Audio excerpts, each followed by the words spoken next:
Magandang araw sa ating lahat. Ngayon nais kong ibahagi ang aking makabuluhang larawan at kasabihan na nasa ibaba.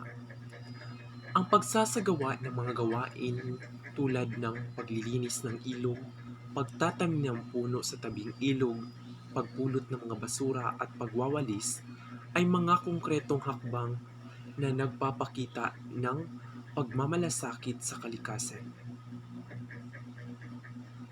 Sa pamamagitan ng edukasyong pangkapaligiran, natutunan natin ang mga epekto ng ating mga kilos sa kalikasan at kung paano tayo makakatulong sa pagpabubuti nito.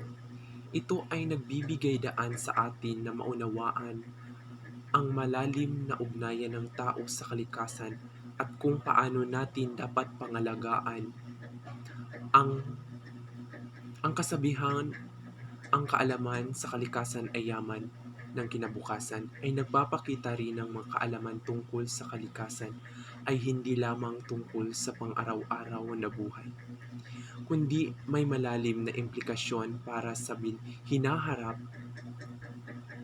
Ipinaalala nito na sa atin ang pag-aaral tungkol sa kalikasan at pagbibigay daan sa atin na maging masinop, mapanagot at maging bahagi ng solusyon sa mga environmental issues na kinakaharap natin ngayon.